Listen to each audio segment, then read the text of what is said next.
साहुणं मंगलमय मंगलकरन् वीतराग विज्ञान नमो ताहि जाते भय अरहंतादि महान करि मंगल करि हो महा ग्रंथ पठन के काल जाते मिले समाज सब पावे निज पद राज पावे निज पद राज।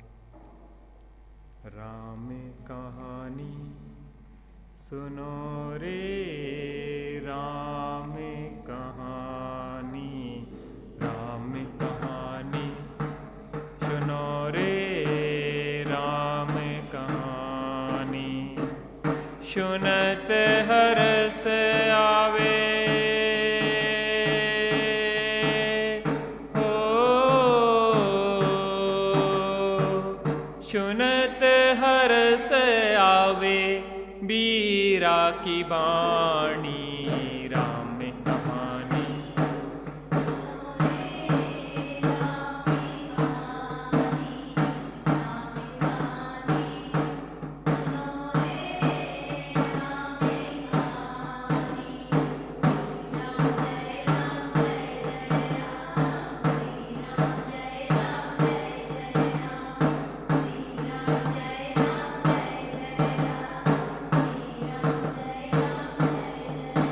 दशरथ के राज दुलारे कौशल्या की आंख के तारे। ओ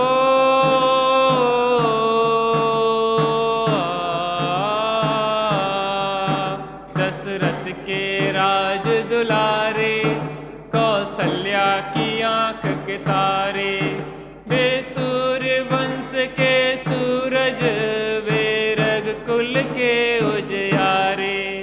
रवि सेन गुरुवर बोले हो,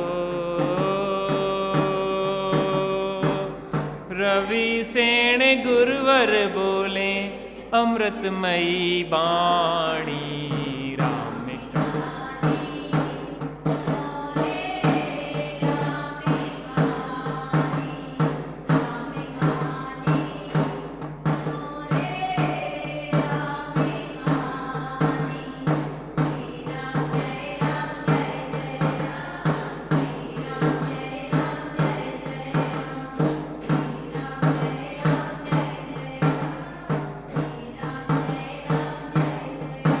वज्रवर्त धनुष गह करके रघुलाए सीतावर के।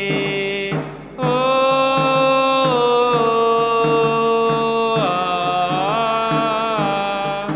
वज्रवर्त धनुष गह करके रघुलाए सीतावर के।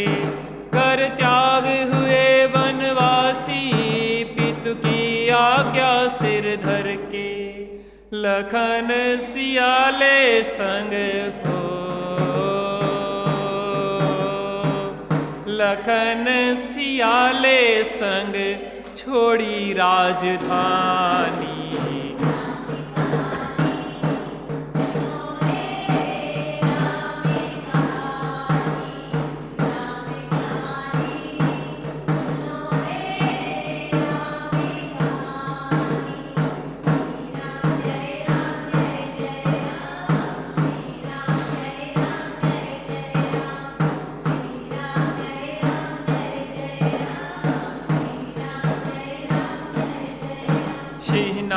दसानन करके ले आया सीता हर के। ओ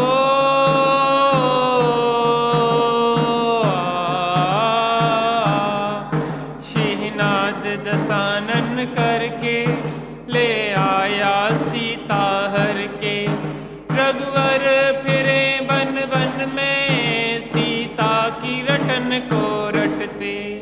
क्षमता धरी सीता ने हो,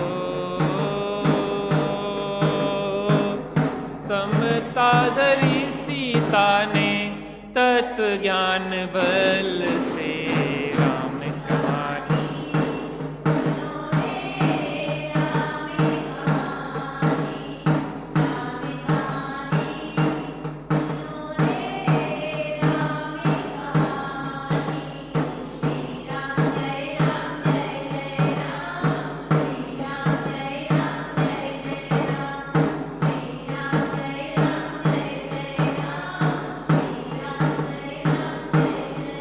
श्री राम ने हनु पठायो, हनु राम दूत बन आयो।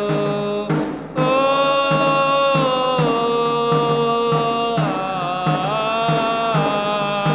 श्री राम ने हनु पठायो, हनु राम दूत बन आयो। सीता माँ की सेवा में रघुवर को संदेशा लायो, और संग लायो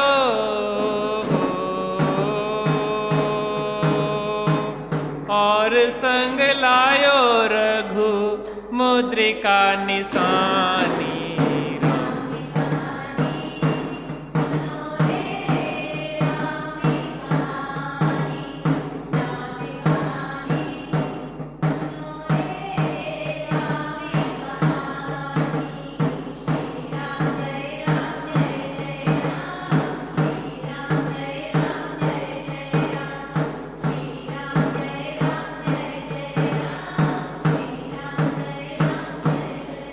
लखन दसानन बध करके रघुलाए सीता जय के।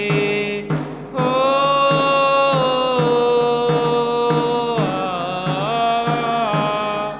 लखन दसानन बध करके रघुलाए सीता जय के। और भेंट में दे दी लंका विभीषण ज्ञानी को जय के। लखन सियाले संग हो,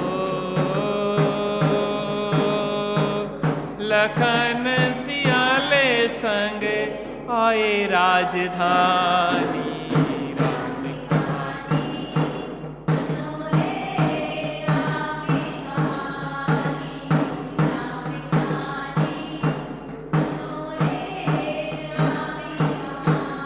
सुनत हर्ष आवे,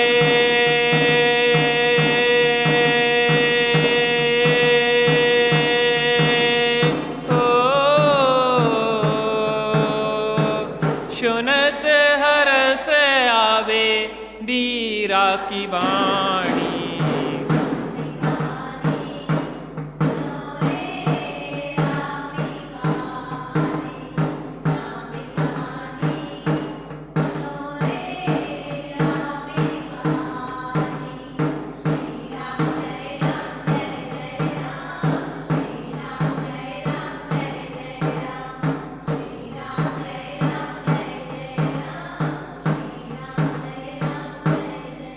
वीतरागी श्री रामचंद्र की। यह विश्व 6 द्रव्यों से मिलकर बना है। प्रत्येक द्रव्य में अनंत गुण हैं और उन अनंत गुणों में प्रत्येक गुण की एक एक समय में एक पर्याय परिणमित हो रही है। जीव द्रव्य का विचार करें तो जीव द्रव्य में अनंत गुण हैं। प्रति समय अनंत गुणों का परिणमन हो रहा है, उसी परिणमन को पर्याय कहते हैं। एक समय में अनंत गुणों का परिणमन अर्थात अनंत पर्याय। जीव अनादि काल से है और अनंत काल तक रहने वाला है। अनादि काल से निरंतर परिणमन चल रहा है अनंत गुणों का और अनंत काल तक चलता रहेगा। ये एक जीव की बात है और ऐसे अनंत जीव हैं और अनंत जीवों का ही ऐसा परिणमन चल रहा है। और ये एक जीव द्रव्य की बात हुई, ऐसे पुद्गल, धर्म, अधर्म, आकाश और काल, इन सभी में परिणमन चल रहा है। एक दिन अपन ने चर्चा की थी कि जितने काल द्रव्य के समय हैं अनादि से लेके अनंत काल तक, उतनी प्रत्येक द्रव्य की पर्याय है। कैसी है? जितने काल द्रव्य के समय हैं उतने प्रत्येक द्रव्य की पर्याय है, और एक एक समय पर एक एक पर्याय बैठी हुई है। किसकी? प्रत्येक द्रव्य की। इसका मतलब यह हुआ कि हमारे विकल्पों से इस दुनिया में होता कुछ नहीं है। कार्य विकल्पों से नहीं होता, मूर्ख व्यर्थ ही बोझा ढोता। दुर्विकल्प दुख रूप तजो तो होए सुख अपारा रे, रे प्रभु तू तो जानन हारा रे। शादी हो रही है, मैंने कहा कि आप पिताजी बिल्कुल चिंता नहीं करिए, सब काम करने वाले सेठ हैं व्यवस्थित, आप तो बस आराम से बैठिए साक्षी बन के। पिताजी साक्षी बन के बैठ सकते? कुछ नहीं, खुरापात दिमाग में चलती, ऐसा कर लो, ऐसा कर लो, ऐसा कर लो। अरे सब व्यवस्थित चल रहा है, आप शांति से बैठिए, आपको कुछ नहीं करना है, हर चीज एकदम सिस्टमेटिक सेट है। आप तो बस हाथ जोड़ के खड़े रहिए, मेहमानों का स्वागत करिए, आइए। यहां इस विश्व में हर कुछ सुव्यवस्थित और सुनिश्चित है, यहां हमें कुछ करने की व्यवस्था नहीं है। वो कह रहे आप तो हाथ जोड़ के उन पर्यायों को स्वीकार करिए, आइए। आप अपनी बुद्धि फेर फार में लगाते हैं ना, क्या आप अपनी बुद्धि फेर फार में लगाते हैं? समस्या ये है हमारे यहाँ भोपाल में, हमारे यहाँ क्या कहें, हम जहाँ पहुँच जाते वो हमारे यहाँ हो जाता है। जिसका कोई जगह नहीं है वो सब जगह उसकी हो जाती है, जिसका कोई नहीं है उसके सब हो जाते हैं, और सब होते हुए उसका कोई भी नहीं होता है, और सब जगहें होती हुई उसकी कोई जगह नहीं होती, एक अपनी ही जगह होती है। हमारे यहाँ एक व्यक्ति है, तो हम लोग जाते तो वो क्या करता है, गाड़ियाँ निकलती ना ऐसा करता रहता पूरे टाइम, कोई को रोक रहा है, कोई को दिमाग का खराब है तो उसको यही काम है, कोई उसकी नहीं सुन रहा है, फिर भी वो पागल क्या कर रहा है, सबको चला रहा है। देखो मैंने इस गाड़ी को यहाँ से वहाँ कर दिया, इसको वहाँ से वहाँ कर दिया, चौराहे पे वो करता रहता है। हकीकत बात बता रहा है, उसके करने से हो रहा और आपके करने से तो हो रहा, हमारे करने से हो रहा, एकदम व्यवस्थित। बस आप तो प्रसन्नता से बैठे हुए स्वागत के लिए तैयार रहिए। जो होता है वह होने दो, होनी को स्वीकार। हम आपका स्वागत करते हैं, वेलकम। जो हो रहा है कितना मजा आया जब हमें पता पड़ गया कि कुछ करने से होते ही नहीं है। पिताजी तुम्हें कुछ करने की जरूरत नहीं है, सब व्यवस्थित चल रहा है, आप तो बैठो शांति से। लेकिन पिताजी अपने कर्तव्य के कारण शांति से बैठ कहाँ पाएंगे, वो तो भड़बड़ाते रहेंगे यहाँ से वहाँ, वहाँ से वहाँ। उस पिताजी की बात नहीं है, ये हमारी बात है। हम कर्तव्य से हाथ पांव पटकते रहते। अपने अभी तक के जीवन में क्या अपन को ये नहीं लगता कि अपने करने से नहीं होता? हर क्षण प्रकृति हमें ठोकर मारती है कि तुम करता नहीं हो, हटो यहां से। उसके बाद भी हम फिर पीछे, हमारी हालत पता कैसी, उस कुत्ते जैसी है। बैलगाड़ी के पीछे पीछे कुत्ता चलता था या आगे आगे कुत्ता चलता था, और वो सोचता था तो वो राइट मुड़े तो बैलगाड़ी भी राइट मुड़ जाए, वो लेफ्ट मुड़े बैलगाड़ी लेफ्ट, वो जहां जाए तो बैलगाड़ी भी जाए। उसको ये भ्रम हो गया कि कौन खींच रहा है बैलगाड़ी, कौन खींच रहा है, मैं। और एक बार क्या हुआ, कुत्ता राइट मुड़ा और बैलगाड़ी लेफ्ट मुड़ गई। अब भौंकने लगा, मेरे बिना अनुमति के तुम कैसे मुड़ गई? बैलगाड़ी ने कहा कि मैं तुम्हारे अनुसार कब मुड़ रही थी? अरे अभी तक तो मुड़ती है, कि तुम्हारे अनुसार अभी तक भी नहीं मुड़ रही थी, मैं तो अपनी अनुसार मुड़ रही थी। तुम तो व्यर्थ में भ्रम पाल के परेशान हो रहे हो। फिर भी कुत्ता ने सोचा कि अब काय को लड़ाई करने से कोई फायदा नहीं है, अपन भी साथ ही में हो लो। फिर आगे आगे चलने लगा, फिर कर्तव्य से लग गया कि मैं ही चला रहा हूं। हमारी हालत और उसकी हालत में कोई अंतर है क्या? जगह जगह ठोकर खाते हैं और फिर उसी कर्तव्य में लग जाते हैं। बहुत बड़े सिद्धांत हैं जीवन के ये। सुखी रहने की विधि है, मंत्र है, इसको जपो बस एकदम। पता हमें स्वानुभूति क्यों नहीं होती, उपयोग अंतर्मुख क्यों नहीं होता? क्योंकि कर्तव्य तो अपनी ओर खींचे रहता है, जो भी होता है उससे बिल्कुल विमुख चलता रहता है। ऐसा क्यों हो गया, ऐसा क्यों हो गया, ऐसा क्यों हो गया, ऐसा। इसलिए परिणति बाहर खींची रहती। जब जो पता पड़ेगा होता स्वयं जगत परिणाम में जग का करता, और जैसे ही जो समझ में आता है तो ऐसे बैठ जाते हैं शांत। और उपयोगवान का उपयोगान में ढलता है और अमृत के झरने फूटने लगते। हमें लगता है कि करने से कुछ होगा, अरे ना करने से वो मिलता है। केवल ज्ञान की वो संपदा मिलती है कि जिसकी एक समय की पर्याय में सकल द्रव्य के गुण अनंत पर्याय अनंता जाने एक ही काल प्रगट। जो अकर्ता बन के बैठ जाता है उसको केवल ज्ञान रूपी महासंपत्ति मिल जाती है। वो कर्तत्व वालों को नरक ने गोद मिलती है। राम कहानी। लक्ष्मण को रावण ने अमोघ विजया नाम की शक्ति मारी और लक्ष्मण मूर्छित हो गए। राम समझे कि लक्ष्मण मर चुके हैं। राम अत्यंत विवहल होने लगे, अपनी छाती पीटने लगे कि मेरे प्राणों से प्यारे भैया, तुम्हें रावण ने छीन लिया है, अब मैं भी जी के क्या करूंगा, और मैं तुम्हारे साथ ही चिता में जल जाता हूं। बहुत विवल हुए तो जामवंत ने कहा कि स्वामी, इतनी विवहलता की बात नहीं है, थोड़ा सब्र करो। क्यों भैया, क्या बात है? कि अभी मरे नहीं है जी, शक्ति लगी है, मूर्छित हुई है,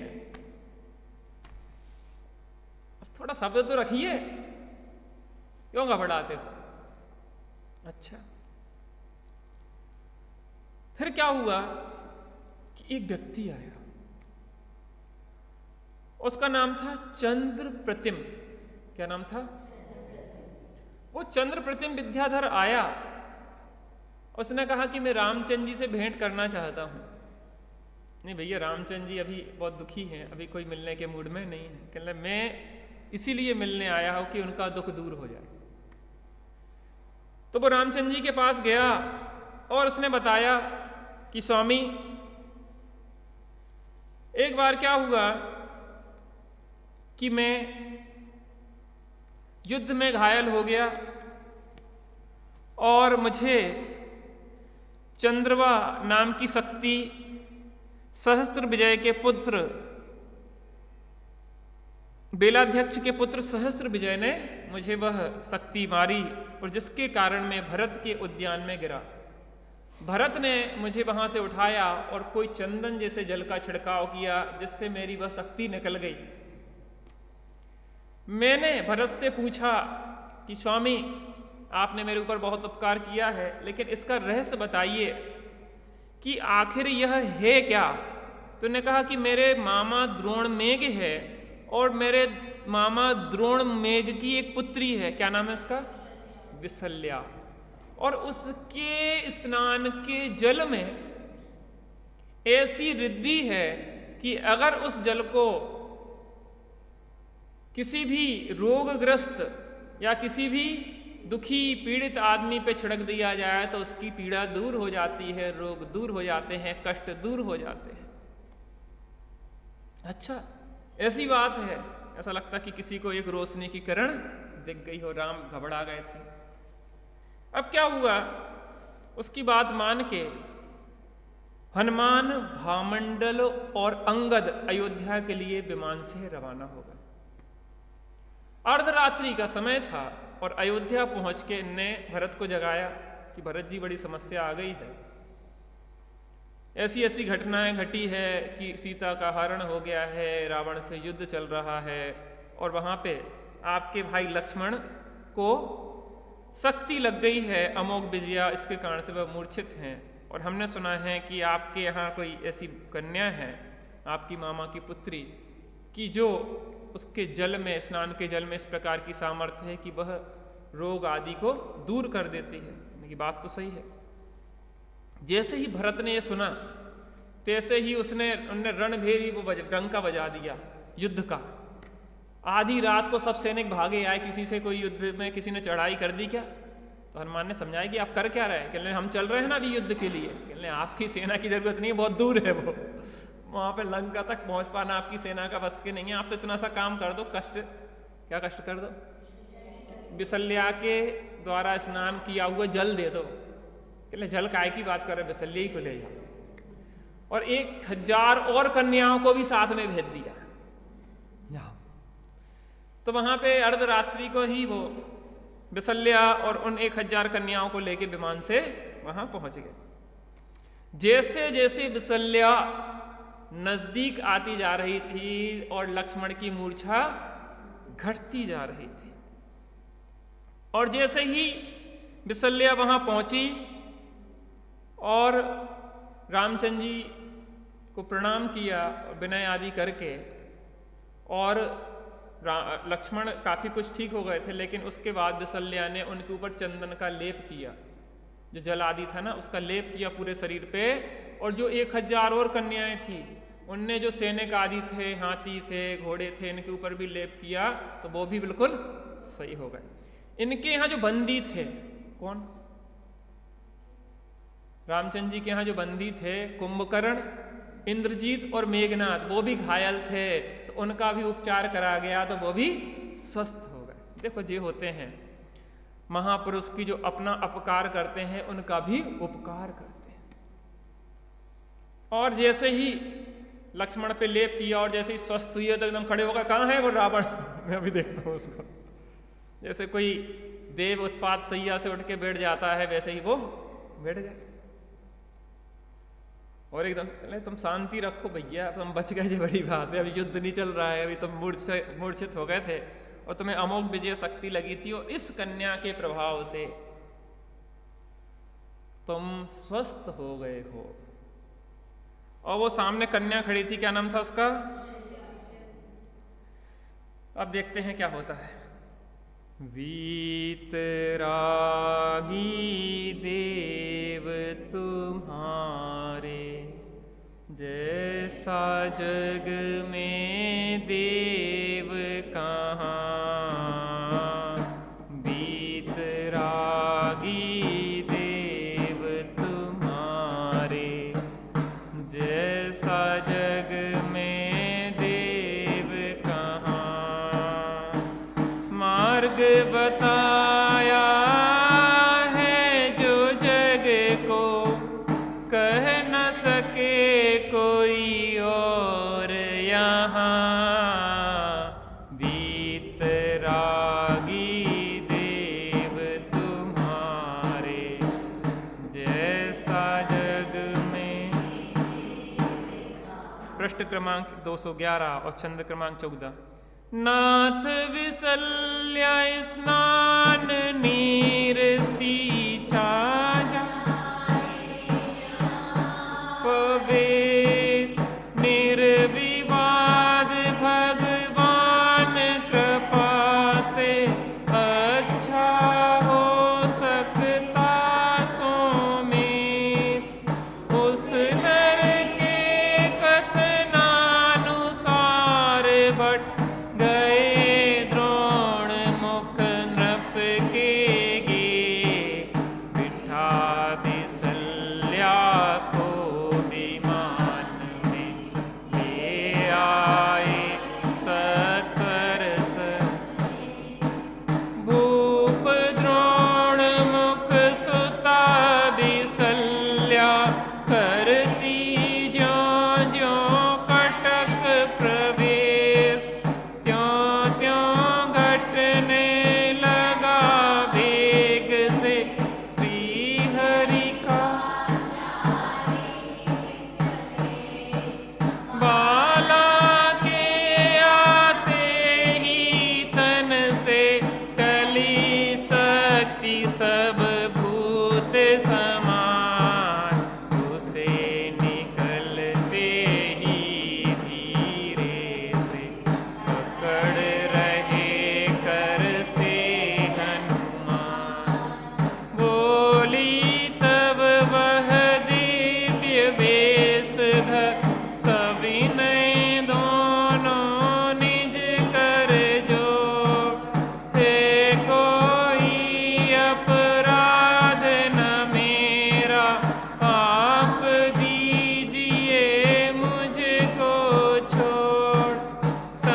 अब क्या हुआ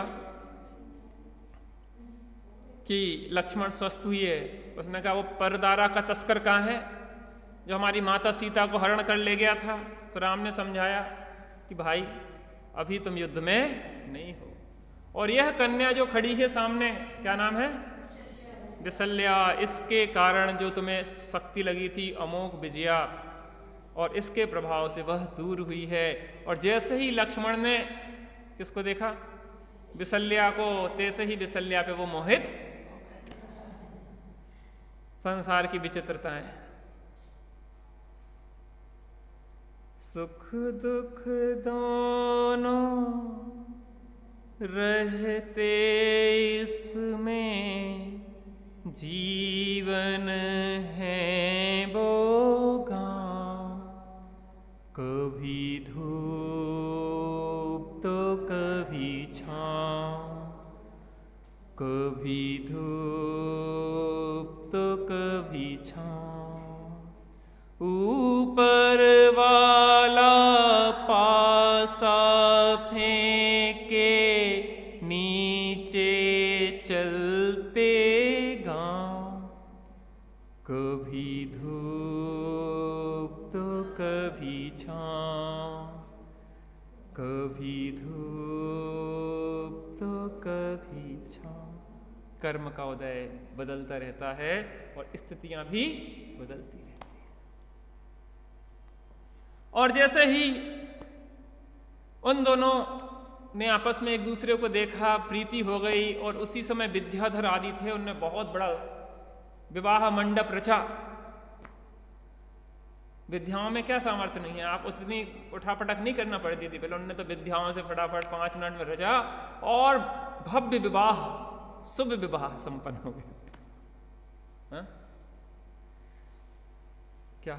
बाबुल की दुआएं लेती जा जा तुझको, की संसार मिले मायके की कभी ना याद आए, ससुराल में इतना प्यार मिले। पता, सीता को भी उनके माता पिता ने ऐसे ही गीत गा के भेजा था, और सब कुछ पूरी व्यवस्था मिला के भेजी थी। लेकिन क्या हुआ? कर्म का उदय, कुछ ऊपर वाला पासा फेंके और नीचे चलते। कितनी सब वशिष्ठ गुरु ने कुंडली मिलाई थी। अरे अति उत्तम, ऐसी अति उत्तम कुंडलियां भी कैसी कैसी व्यवस्थाओं में कर देती हैं।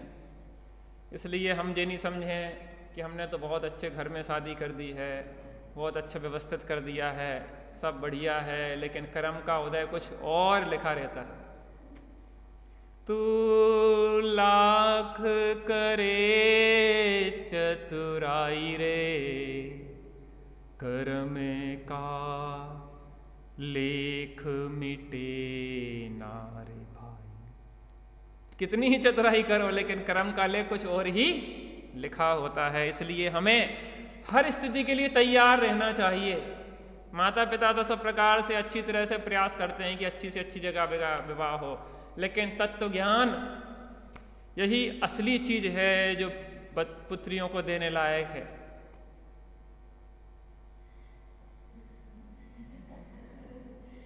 क्या लिखा, आप पढ़ के सुनाओ।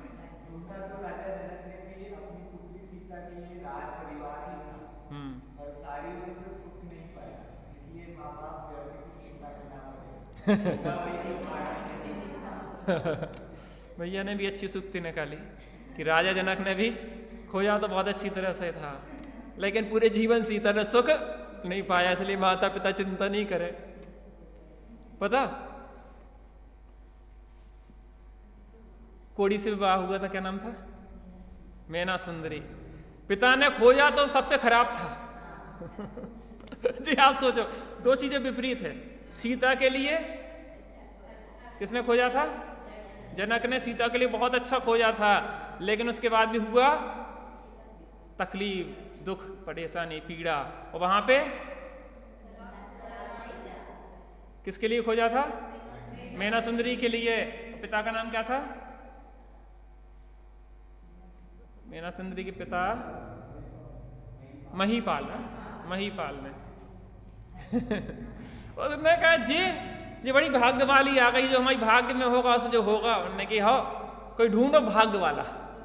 तो वहां पे वे 500 कोड़ियों के साथ बैठे थे। कितने? 500 थे? 700 कोड़ी बैठे थे आराम से। उन्हें कि महाराज क्या होगा? कहने लगे अरे वो भाग्य में था। तो कहने लगे जी अच्छा जोड़ी मिल गई, दोनों भाग्य वाले भाग्यवादियों की जोड़ी मिल गई। सो ले गया, कहने लगे अच्छे लड़का मिल गया टॉप का, तुम्हारे जैसे ही भाग्य वाला। उन्हें कि अच्छा। देखा तो वो कोड़ी, कोई बात नहीं ये भी भाग गई और उन दोनों भाग्य वालों का विवाह हो गया। लेकिन उनके भाग्य खुल गए। वो कामदेव तद्भव मोक्षगामी महापुरुष राजाधिराज श्रीपाल। ये व्यवस्था है। आप सोचो कि हमारे विकल्पों से होता क्या है इस दुनिया में? कुछ भी तो नहीं होता, व्यर्थ परेशान होते रहे। ये कथाओं से जो रहस्य निकलता है मजेदार। अब विचारधारा कुछ कुछ बदलना तो शुरू हुई होगी हम लोगों, चिंतन धारा कुछ कुछ तो बदलना शुरू हो गई इनके माध्यम से। क्यों भैया? थोड़ा थोड़ा चिंतन चलने लगा होगा कि यार ठीक है, ज़्यादा विकल्प नहीं करो। देखो मैंने आपको एक वो दिखाया था, मुझे लग गया था यहाँ पे। अब दिख रहा है आपको कहीं? किसने भरा इसको? हमने तो कुछ नहीं किया। किसने भरा? समय ने भरा इसको, योग्यता ने भरा, उदय ने भरा। हम कहाँ को विकल्प करें? कई बार इतनी समस्याएं खड़ी होंगी, इतनी समस्याएं खड़ी होंगी, अड़ी खड़ी हो अमिट अड़चने, आड़ी अटल अपार, तो भी कभी निराश निगोड़ी, पास ना आवे द्वार, मुझे है स्वामी उस बल की दरकार। समय भरता है ये सब चीजें। बहुत समस्याएं हैं, वही कोई समाधान नहीं मिल रहा, तो आप तो भगवंतों की भक्ति में लग जाओ। स्वाध्याय आदि में मन एकदम नहीं लगता। पहले तो भक्ति, हम तो बार बार कहते भक्ति करो आधा घंटा, खूब जबरदस्त मजा आता है। सब कनेक्शन टूट के उपयोग यहाँ, फिर स्वाध्याय करो, कितना मन लगता है। देखो कोई भी संकट हो भगवान के चरणों में आ जाओ। इसके लिए नहीं आओ कि हमारा संकट दूर हो जाए। हम जो दुर्विकल्प चल रहे हैं, ये दुर्विकल्प कैसे हट जाएं? अशुभ से बचने के लिए और कुस्थान के निवारण के लिए ज्ञानियों के जीवन में भी शुभ देखा जाता है।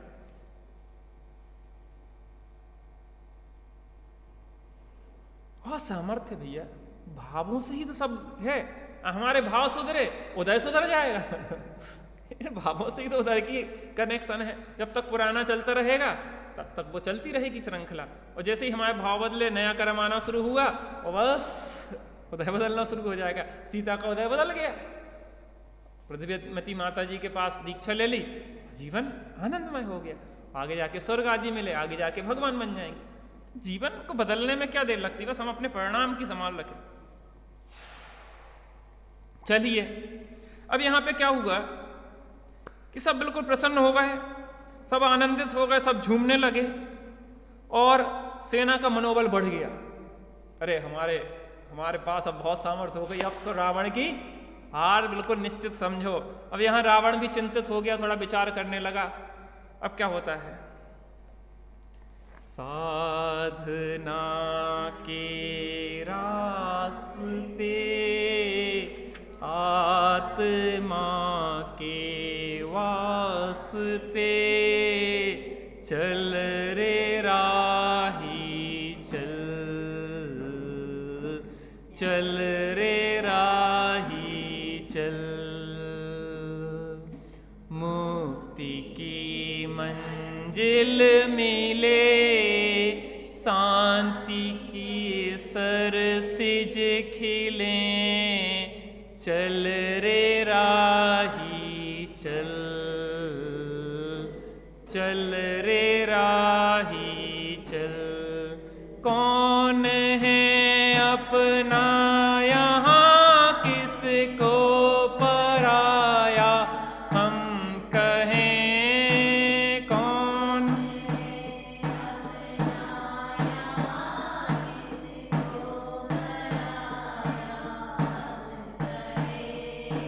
एक की आँखों में खुशियाँ, एक के आंसू बहे,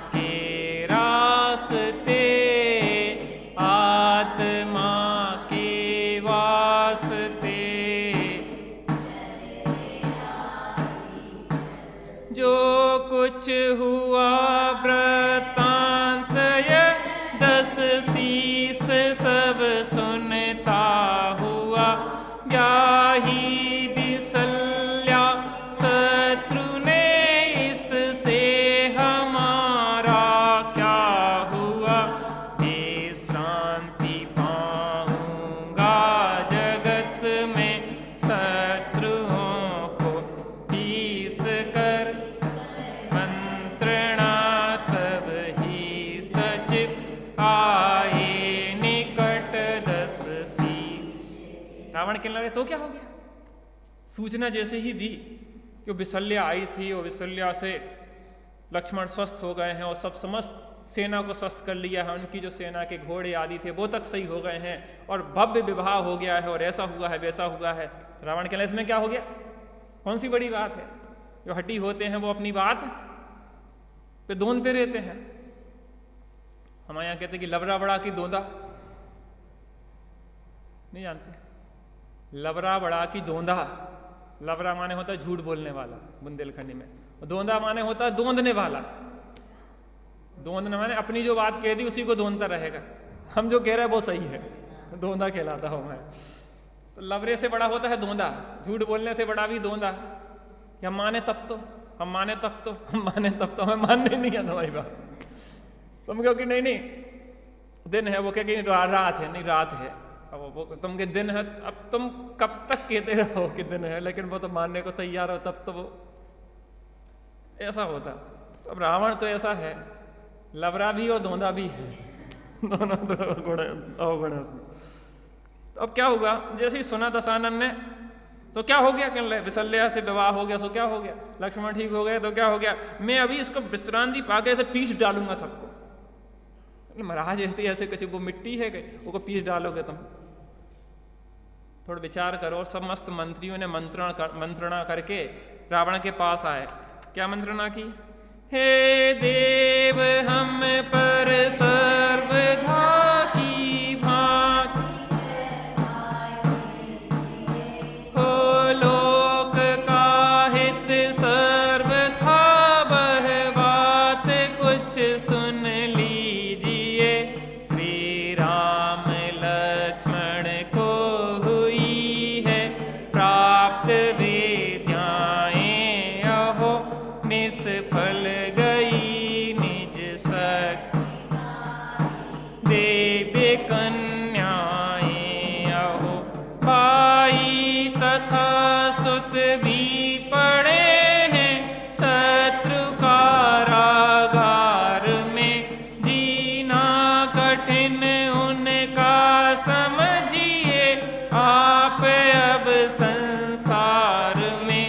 करके अनुग्रह नाथ हम पर आप सीता को तजो विषयांध होकर स्वार्थ व अन्याय को मत तल्लीन यह सुदबुद्धि प्रभु रहती रही निज धर्म में।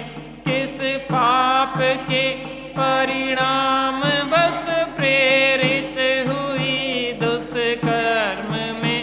श्री राम से शुभ संधि करने में बड़ाई है बड़ी। किसको प्रचुर संग्राम से जनहानि नहीं सहनी पड़ी। अब क्या हुआ कि रावण तो दोंद रहा था, लेकिन जो मंत्रीगण थे वो समझदार हैं। मुख्यतः से राजा तो क्या होते कि अब पीढ़ी दर पीढ़ी होते ना, तो बुद्धि होए ना होए वो तो राजा बन जाएंगे। लेकिन मंत्री तो जो योग्य होता है उसी को मंत्री आदि बनाया जाता है, ऐसा नहीं कि किसी को भी बना दे। उसकी योग्यता को परख के राजा तो क्या पूछते नहीं, अपनी चली आ रही है तो उसको राजगद्दी में लगे, चाहे बुद्धि हो चाहे ना हो। मंत्रीगणों ने मंत्रणा की, महाराज थोड़ी अक्कल से काम लो, काहे को अक्कल को खो बैठे हो। आप ये बताओ हमें कि आपके भाई और 2 पुत्र किसके पास हैं? राम के पास बंधन में है। और आप जिंदगी भर से अच्छे काम करते रहे हैं, बुद्धि अच्छी रही आपकी, लेकिन अब काय को बुद्धि मति मारी गई है जो उल्टे काम कर रहे हैं, और आपकी प्रसिद्धि जिस रूप में है वो काम करो।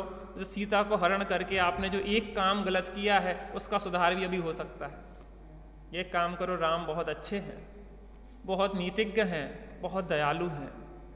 आप अपना एक अच्छा दूत भेजो और उनसे संधि का प्रस्ताव रखो कि हम आपको अपनी सीता लौटा देते हैं और आप हमें हमारे भाई वगैरह लौटा दो। तो रावण ने क्या किया?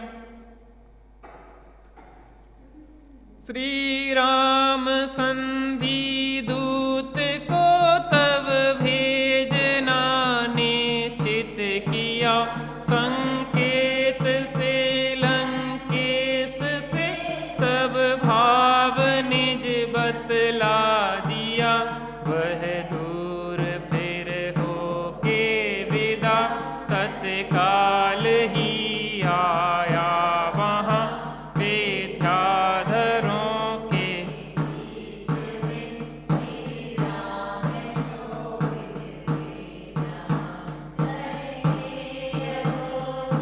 वह विनय श्री राम से कहने लगा, कल्याणकारी बात सुनिए रघु शिरोमणि मन लगा। लंकेश ने सत्वर तुम्हें संदेश कहलाया, यही विकराल इस संग्राम से मुझको प्रयोजन है नहीं। देखो प्रथम संसार में रणविज्ञ कितने हो गए, लेकिन सभी विकराल यम के गाल में वे सो गए। हो भे न जन धन नाश इससे योग है, बस प्रीति हो योग से ही प्रेम बंधन जगत। प्रस्ताव अच्छा भेजा, सबने समझाया रावण को। रावण ने भी दूत को बुलाया, चतुर दूत था, उसको बुलाया। मंत्रियों ने सब मंत्रणा करके बताया कि ऐसा ऐसा करना है अपन को, कि तुम राम के पास जाना और कहना कि हम सीता आपकी लौटा दे रहे हैं और आप हमारे भाई और युद्ध बंद कर दो। लेकिन रावण के दिमाग में कुछ और चल रहा था, खुरापात। तो उसने दूत को बुलाया कि तुझे कहना, क्या कहना, आगे देखिए। अब जी यहाँ पे सब समझा रहे हैं, वो दूत पता कितनी अच्छी बातें कर रहा है कि लड़ाई से किसी का भला नहीं हुआ, हमें स्वामी ने कहा, और शांति से रहने में ही भलाई है। और हमारे स्वामी ने एक संदेश भेजा है, अब उसको आप सुन लो। बन राज पाकर कंदरा श्रेय सुखी होता यथा, हे राम तुम मेरा सहारा लो सुखी होगे तथा। मैं बेस में विख्यात हूँ, क्या यह नहीं तुमने सुना, ले मरकटों को व्यर्थ ही करते हमारा साम। उनने बिल्कुल अभिप्राय को बदल दिया रावण ने सीधे जाके। वो तो कह रहे थे कि अपन ऐसा ऐसा करेंगे, और उस दूत को कुछ और समझा दिया। उनकी भी बात रह गई कि अरे हमने तो भेज दिया था दूत, अब ये नहीं पता कि दूत ने वहां क्या कहा। तो उन्होंने कहा कि जैसे जिस प्रकार की गुफा को पाके वनराज शांति से रहता है, निर्भयता से रहता है, सुखी होता है, ऐसे ही मुझ वनराज का आश्रय पाके हे राम तुम शांति से सुखी से रहो। तुम सिंह से लड़ाई नहीं लड़ो, तुम सिंह से बुराई नहीं करो, तुम मुझसे बुराई लेके अच्छा नहीं होगा तुम्हारा। इसलिए मेरे अधीन हो जाओ, मेरी बात मानो, शांति से तुम भी रहो, मैं भी रहूं, कोई दिक्कत नहीं, दोस्ती बनी रहेगी। और मैं विश्व में विख्यात हूं, 3 खंड का अधिपति हूं, क्या तुमने सुना नहीं है? और जब बंदरों की सेना लेके मुझसे लड़ने आ गए, ले मरकटों को व्यर्थी करते हमारा सामने, जो बंदरों को लेकर, बंदर माने वानर बंसियों को लेके तो मेरे पास आ गए हो व्यर्थ में मरने कटने के लिए। शेर के सामने बंदर क्या करेंगे? अब इसलिए मैं आपको जो बात कर रहा हूं उसको आप मान लो।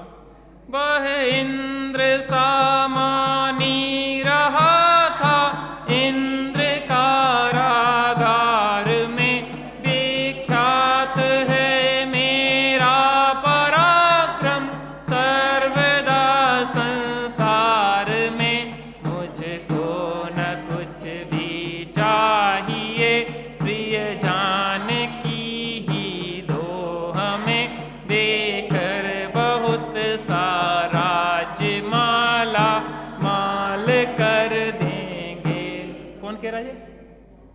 कौन कह रहा? कौन कह रहा? राम की रावण कौन कह रहा?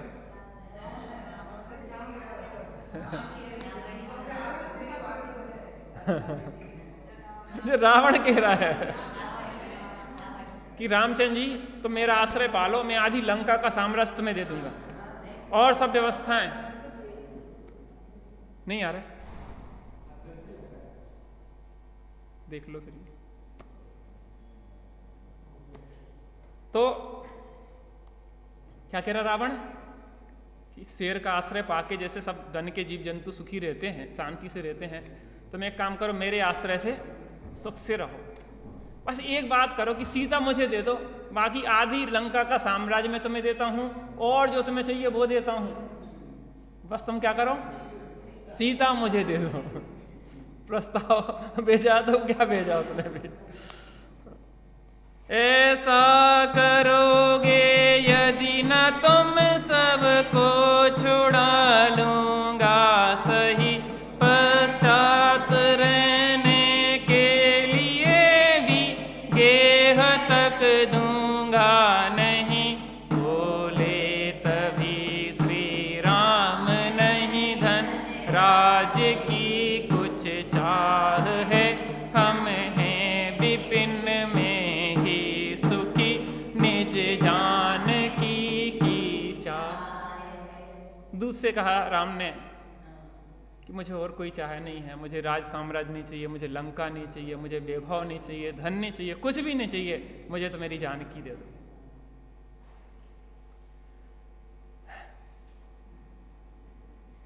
क्या होता है? विनाश काले विपरीत बुद्धि।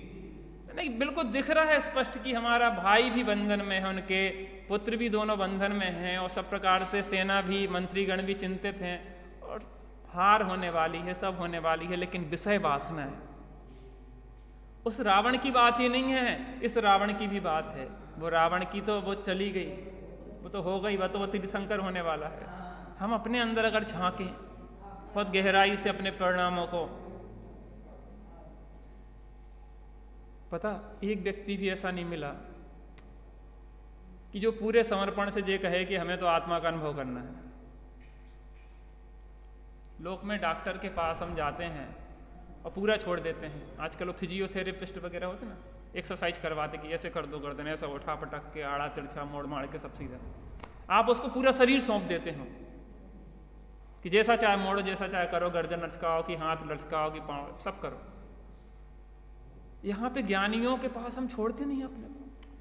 आपकी बात बहुत अच्छी है, बहुत अच्छी है और बहुत बढ़िया, धन्य है आप, धन्य हैं, लेकिन किंतु परंतु।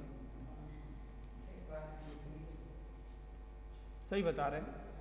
आज अपन ने दोपहर में पत्र पढ़ा था ना उज्ज्वला सहाय का, उन्होंने लिखा था कि मैंने आत्मा की अनुभूति की है। आप सोचो, एक महिला कर सकती है आत्मा की अनुभूति? स्पष्ट लिखा कि मैंने आत्मा की अनुभूति की है, और इन शब्द जाल में कुछ नहीं रखा है, ये सब बाहर रह जाते हैं ग्रंथों के शब्द।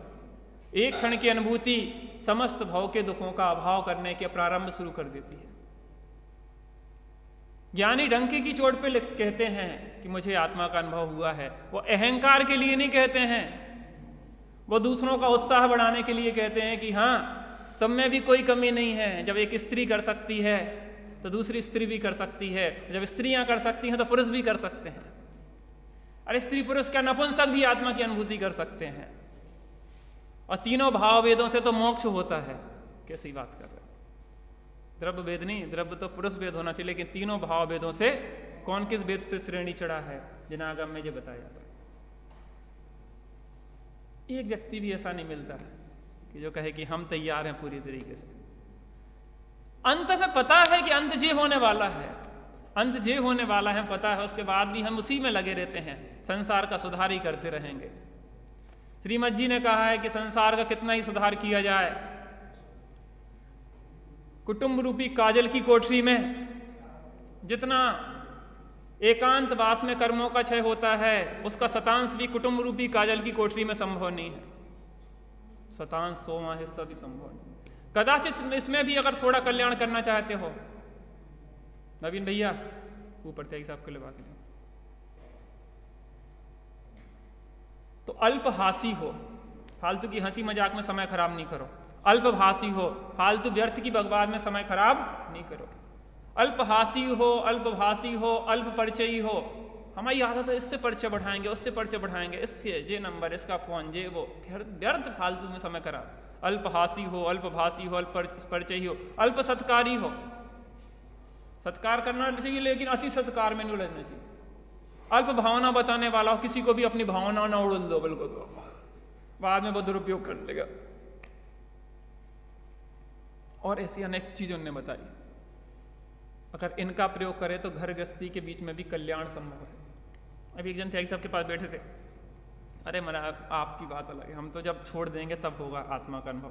त्यागी जी कहने लगे घर गृहस्थी में भी दो कसाय के अभाव रूप आधा मोक्ष मार्ग तय किया जा सकता है। ये बहानेबाजी की बात मत करो। और निर्वृत्ति वाले भी कैसे उलझे हैं जो हम आज देख रहे हैं। एक मकान की जगह मंदिरों को, एक मकान में तो थोड़ा समय खराब होता, लेकिन मंदिरों के नाम पे हम कितने मकान बनवाए जा रहे हैं। घरों को भी मंदिर कहते हैं और इन मंदिरों को भी मंदिर कहते हैं। बड़े बड़े प्रोजेक्ट, कितनी उलझन, कितने भक्तों की भीड़, कितनी समस्याएं, कितनी झंझटें। घर गृहस्थी में 2-4 की समस्या रहती, यहाँ तो पूरी विश्व का ठेका हमने ले लिया। ऐसे निर्वृत्ति से भी क्या होगा फायदा। अरे यहाँ घर गृहस्थी में ही आराधना करो, वो आराधना बढ़ती जाए, बाहर में निर्वृत्ति लेते हुए बुद्धिपूर्वक मोक्ष मार्ग बढ़ते जाओ। जैसी जैसी सामर्थ्य बने उतनी आगे बढ़ते जाओ। व्यर्थ की बकवास करने से कुछ नहीं होता।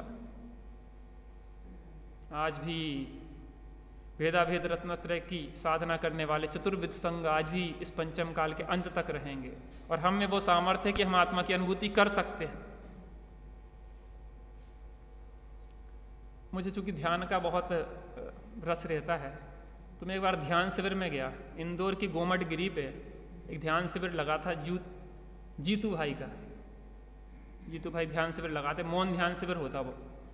तो वहाँ 10 दिन मौन रहना पड़ता, कुछ भी बोलना नहीं है, पूजा पाठ नहीं है, कोई स्वाध्याय नहीं, बस भगवान सामने विराजमान रहेंगे।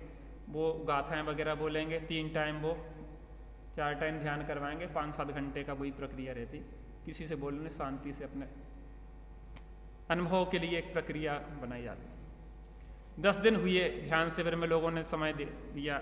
अंतिम दिन लोगों के विचार लिए गए, कुछ हुआ, कुछ हुआ, कुछ नहीं हुआ। तो लोग है ना, कुछ नहीं, अच्छा तो लगा, शांति तो रही, लेकिन ठीक ठीक, कुछ नहीं, कुछ नहीं। किसी ने ये नहीं बताया कि अंदर में हमें भी कुछ आत्मा की अनुभूति हुई या कुछ विशिष्ट हमें प्राप्त हुआ।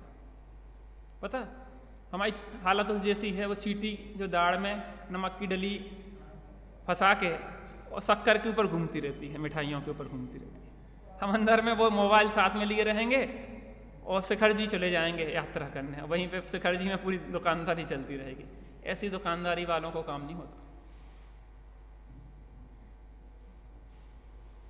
तो पता अंतिम दिन जब सबके अनुभव लिए जा रहे थे, तो मुझे एक भी ऐसा नहीं मिला जिसने ये कहा हो कि हमें आत्मा की अनुभूति हुई हो। तो हमारा नंबर आया, तो मैंने कहा कि मैं अहंकार बस नहीं कह रहा हूँ, मैं इसलिए कह रहा हूँ कि आपके अंदर थोड़ा जोश आए, और मैं डंकी की चोट पे कह रहा हूँ कि मुझे आत्मा की अनुभूति हुई है, और आप भी कर सकते हो। मनुष्य पर्याय में संयम धारण करना चाहिए, लेकिन कम से कम सम्यक दर्शन तो प्राप्त कर ही लेना चाहिए। संयम धारण करने के लिए सम्यक दर्शन तो 4 गतियों में हो जाता है, लेकिन सम्यक तो 4 गतियों में हो जाता है, लेकिन संयम मनुष्य पर्याय में विशिष्ट रूप से होता है। त्रियंचों में भी पंचम गुण स्थान ही होता है। जीवन को झोंक देना चाहिए स्वरूप के लिए।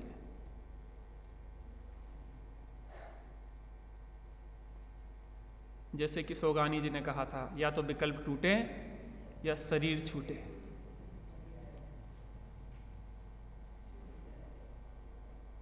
जीवन ऐसे बर्बाद करने के लिए नहीं है, नहीं है और नहीं। किस, जैसे शादी हो गई, बड़ा प्रफुल्लता हो, शादी शादी, क्या हो गया, क्या हो गया, क्या हो गया? जिनकी शादियां होगी वो कितने सुखी हो गए। इसके लिए था जीवन। त्रियंश भी इस तरीके से जीवन व्यतीत कर लेते हैं। सबका जीवन तो गुजर ही रहा है ना, टाइम पास करने की जरूरत नहीं है, टाइम तो पास हो रहा है भैया। इस जीवन का मनुष्य भाव का एक एक क्षण, एक एक समय कितना कीमती है, हमें समझ में नहीं आता। पूरा जीवन इसके झोंक देने के लिए है, अपनी पूरी ताकत ऊर्जा इसी में लगा दो, नहीं तो जैसी रावण की दुर्गति हुई वैसी हमारी होने वाली है। बस समझा रहा है रावण कि रामचंद्र जी अब मेरा आश्रय ले लो। इंद्र की क्या दुर्दशा हुई थी तुमने देखा है, वैसी ही दुर्दशा अगर तुम्हें कराना हो तो मेरे विरुद्ध जाओ, नहीं तो मेरे आश्रय लो, मैं तुम्हें माला माल कर दूंगा। लेकिन राम कह रहे हैं मुझे कुछ नहीं चाहिए, मुझे तो एक सीता ही चाहिए। आत्म राम आत्म राम आत्म राम आत्म राम, तू ही है ज्ञाता दृष्टा, तू ही है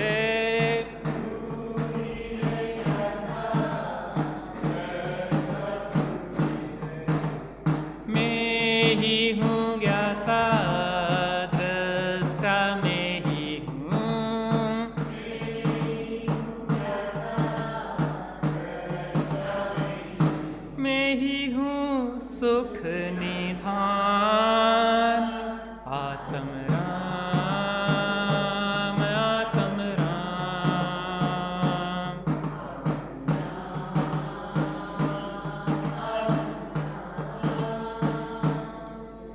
तू ही मंगल उत्तम, तू ही शरण है।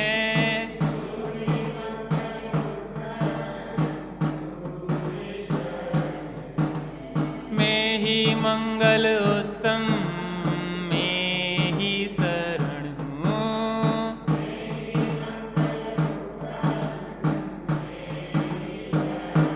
मैं ही हूँ शाश्वत धाम। आत्म राम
शरण धाम। आत्म राम आत्म आत्म राम आत्म राम। कार परमात्मा बीतरागी श्री रामचंद्र की, कारण परमात्मा भगवान आत्मा राम की। हम सभी कारण परमात्मा से कार परमात्मा रूप परिणमित हो, इसी मंगल भावना के साथ।